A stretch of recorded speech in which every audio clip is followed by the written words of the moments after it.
ಸಮಸ್ತ ನಾಡಿನ ಜನತೆಗೆ ಶ್ರೀ ಅದಿತಿ ದೇವಿ ಹಾಗೂ ನನ್ನ ತಾಯಿ ಜಗನ್ಮಾತೆ ಸ್ವರೂಪಿಣಿಯಾಗಿರ್ತಕ್ಕಂಥ ರೇಣುಕಾ ಯಲ್ಲಮ್ಮ ಹಾಗೂ ಮಲೈ ಮಾದೇಶ್ವರನ ಕೃಪಾ ಕಟಾಕ್ಷ ಸದಾ ಯಾವತ್ತೂ ಇರಲಿ.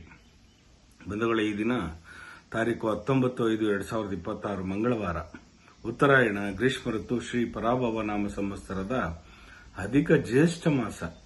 ಅಂದ್ರೆ ನೋಡಿ, 3 ವರ್ಷಗಳಿಗೊಮ್ಮೆ, 5 ವರ್ಷಗಳಿಗೊಮ್ಮೆ, 12 ವರ್ಷಗಳಿಗೆ ಒಮ್ಮೆ ಬರತಕ್ಕಂಥ ಈ ಅಧಿಕ ಜ್ಯೇಷ್ಠ ಮಾಸದಲ್ಲಿ ವಿಶೇಷವಾಗಿರತಕ್ಕಂಥ ಒಂದು ಮನುಕುಲಕ್ಕೆ ಒಳ್ಳೆದಾಗ್ತಕ್ಕಂಥದ್ದು. ಯಾಕಂದ್ರೆ ಕೆಲವೊಂದು ಚೈತ್ರ ಮಾಸ ಹೋಗಿದೆ, ವೈಶಾಖ ಮಾಸ ಹೋಗಿದೆ, ಕೆಲವೆಲ್ಲನೂ ಈಗ ಅಧಿಕ ಜ್ಯೇಷ್ಠ ಮಾಸ ಬಂದಿರತಕ್ಕಂಥದ್ದು. ಇವೆಲ್ಲ ಮಾಸಗಳಿಗಿಂತ ಶ್ರೇಷ್ಠವಾಗಿರ್ತಕ್ಕಂಥದ್ದು ಅಧಿಕ ಜ್ಯೇಷ್ಠ ಮಾಸ. ಯಾಕೆ ಅಂತಂದ್ರೆ ಈ ಮಾಸದಲ್ಲಿ ಜ್ಯೇಷ್ಠ ಪುತ್ರಿ, ಯಾರ್ಯಾರು ತಂದೆ ತಾಯಿಗಳಿಗೆ ಮೊದಲನೇ ಮಗ ಇಲ್ಲ ಮೊದಲನೇ ಮಗಳ ಕಂಕಣ ಬಲ ಕೊಡು ಬರಲಿಲ್ಲ, ಮದುವೆಗಳಾಗಿಲ್ಲ ಅಂತಕ್ಕಂಥವ್ರಿಗೆ ಈ ಮಾಸದಲ್ಲಿ ಒಳ್ಳೆ ಪುಣ್ಯಕ್ಷೇತ್ರಗಳಿಗೆ ಹೋಗ್ತಕ್ಕಂಥದ್ದು, ಪುಣ್ಯ ನದಿಗಳ ಸ್ನಾನ ಮಾಡ್ತಕ್ಕಂಥದ್ದು, ಮತ್ತೆ ಸಮುದ್ರ ಸ್ನಾನ ಮಾಡಿಸ್ತಕ್ಕಂಥದ್ದು ಮಾಡಿದಾಗ ಅತಿ ಶೀಘ್ರದಲ್ಲಿ ಕಂಕಣ ಬಲ ಕೊಡು ಬರ್ತದೆ. ಆ ಮಕ್ಕಳುಗಳಿಗೆ ಒಳ್ಳೊಳ್ಳೆ ಜಾಬ್ಗಳು ಸಿಗ್ತಕ್ಕಂಥದ್ದು, ಪುಣ್ಯ ನದಿಗಳ ಸ್ನಾನ. ಆಮೇಲೆ ಅರ್ಹ ಬ್ರಾಹ್ಮಣರಿಗೆ, ಯಾರು ಒಬ್ರು ಕಡು ಬಡವರಿಗೆ ಇರ್ತಕ್ಕಂಥವ್ರಿಗೆ ನೀವು ದಾನವನ್ನು ಮಾಡಿದಾಗ ಖಂಡಿತವಾಗೂ ಫಲ ಸಿಗ್ತಕ್ಕಂಥದ್ದು. ಕಡು ಬಡವರಿಗೆ, ದೀನ ದಲಿತರಿಗೆ, ಯಾರು ನೊಂದು ಬಂದಿರತಕ್ಕಂಥವ್ರಿಗೆ ಅನ್ನದಾನಗಳನ್ನು ಕೊಡ್ತಕ್ಕಂಥದ್ದು, ವಸ್ತ್ರ ದಾನಗಳನ್ನು ಕೊಡ್ತಕ್ಕಂಥದ್ದು ಮಾಡಿದಾಗ ಖಂಡಿತವಾಗೂ ಒಳ್ಳೆ ಫಲ ಸಿಗ್ತಕ್ಕಂಥದ್ದು. ಇನ್ನು ಗ್ರಾಮ ದೇವತೆಗಳಿಗೆ ವಿಶೇಷವಾಗಿ ಪೂಜಾ ಫಲಗಳನ್ನು ಮಾಡ್ತಕ್ಕಂಥದ್ದು ಮಾಡಿದಾಗ ಖಂಡಿತ ಒಳ್ಳೆ ಫಲ ಈ ಅಧಿಕ ಜ್ಯೇಷ್ಠ ಈ ಮಾಸದಲ್ಲಿ. ಹಾಗಾಗಿ ವಿಶೇಷವಾಗಿ ಈ ಮಾಸದಲ್ಲಿ, ಈ ತಿಂಗಳಲ್ಲಿ ನೀವು ಮಾಡ್ತಕ್ಕಂಥದ್ದು ಈ ಕಾರ್ಯಕ್ರಮಗಳನ್ನು ಮಾಡಿ ನಿಮ್ಮ ಮನಗಳೆಲ್ಲನೂ ತುಂಬಾ ಸಂತೋಷದಾಯಕವಾಗಿರ್ತದೆ. ಇನ್ನು 12 ರಾಶಿ ಕಡೆ ಗಮನ ಕೊಡೋಣ ಬನ್ನಿ. ಮೊದಲಿಗೆ ಮೇಷರಾಶಿಯವರಿಗೆ ಸ್ಥಾನ ಸಿಗ್ತಕ್ಕಂಥದ್ದು, ಒಳ್ಳೆಯ ಉತ್ತಮವಾಗಿರ್ತಕ್ಕಂಥ ಸ್ಥಾನಮಾನ, ಗೌರವ ಸಿಗ್ತಕ್ಕಂಥದ್ದು. ಇನ್ನು ವೃಷಭ ರಾಶಿಯವರಿಗೆ ಬೇರೆಯವ್ರ ಮೇಲೆ ನಂಬಿಕೆ ಇಟ್ಟು ಕೆಲಸ ಮಾಡ್ತೀರಿ, ಅವ್ರ ಮೇಲೆ ವಿಶ್ವಾಸ ತುಂಬಾ ಇಟ್ಟಕ್ಕಂಥದ್ದು ಆಗುತ್ತೆ. ಇನ್ನ ಮಿಥುನ ರಾಶಿಯವರಿಗೆ ಸಾಧನೆ ತೋರಿಸುವಂಥದ್ದು, ಅಚೀವ್ಮೆಂಟ್ ಮಾಡ್ತಕ್ಕಂಥ ದಿನ. ಈ ದಿನ ನೀವು ಸೋಂಬೇರಿತನವಾಗಿರಬಾರ್ದು, ಸ್ವಲ್ಪ ಮುಂಜಾಗ್ರತೆ ಕ್ರಮವಾಗಿ ಸ್ವಲ್ಪ ಸಾಧನೆಯನ್ನು ತೋರಿಸ್ತಕ್ಕಂಥದ್ದು. ಇನ್ನು ಕಟಕ ರಾಶಿಯವರಿಗೆ ಬೇರೆಯವರಿಗೆ ಗೈಡೆನ್ಸ್ ಮಾಡ್ತೀರಿ, ಬೇರೆಯವರಿಗೆ ಹೆಲ್ಪಿಂಗ್ ನೇಚರ್ ಕೇಳ್ತೀರಿ, ಬೇರೆಯವರಿಗೆ ಸಹಾಯ ವಸ್ತುವನ್ನು ಮಾಡ್ತೀರಿ. ಇನ್ನು ಸಿಂಹ ರಾಶಿಯವರಿಗಂತೂ ಪ್ರೀತಿ ಹಂಚ್ಕೊಳ್ತೀರಿ, ನಿಮ್ಮಲ್ಲಿರ್ತಕ್ಕಂಥ ಭಾವನೆಗಳು ಬೇರೆಯವರಿಗೆ ಹಂಚ್ಕೊಳ್ತೀರಿ.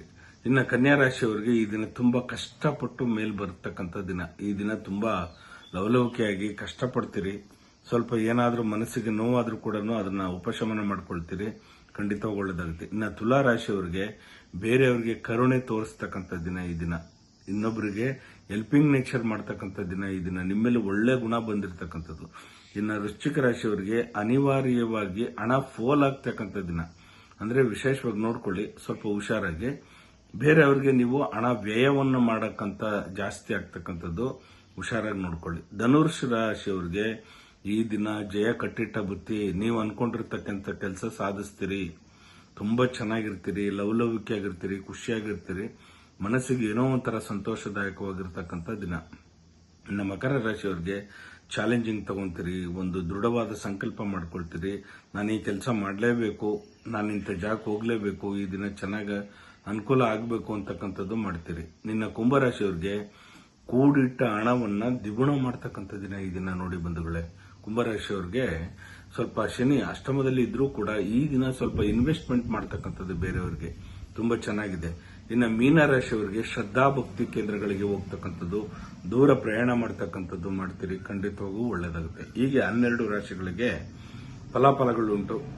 ನನ್ನ ತಾಯಿ ಜಗನ್ಮಾತೆ ಸ್ವರೂಪಿಣಿಯಾಗಿರ್ತಕ್ಕಂಥ ರೇಣುಕಾ ಯಲ್ಲಮ್ಮ ಹಾಗೂ ಮಲೈ ಮಾದೇಶ್ವರ ನಿಮ್ಮ ಜೀವನದಲ್ಲಿ ಸುಖ, ಶಾಂತಿ, ನೆಮ್ಮದಿ, ಆರೋಗ್ಯ, ಭಾಗ್ಯ ಎಲ್ಲವನ್ನು ಕೊಟ್ಟು ಕಾಪಾಡಲಿ. ಉದೋ ಯಲ್ಲಮ್ಮ, ಉದೋ ಯಲ್ಲಮ್ಮ, ಉಗೇ ಮಾದಪ್ಪ, ಉಗೇ ಮಾದಪ್ಪ, ಒಳ್ಳೆದಾಗ್ಲಿ. ನಿಮ್ಮೆಲ್ಲರ ಬಾಳಲ್ಲಿ ಸಂತೋಷದಾಯಕವಾಗಿರ್ತಕ್ಕಂಥ ವಾತಾವರಣ ನಿರ್ಮಾಣ ಆಗಲಿ. ಆ ತಾಯಿ ಹತ್ರ ಪ್ರಾರ್ಥನೆ ಮಾಡ್ತೀನಿ, ಎಲ್ಲರಿಗೂ ಒಳ್ಳೆದಾಗ್ಲಿ, ಶುಭವಾಗಲಿ.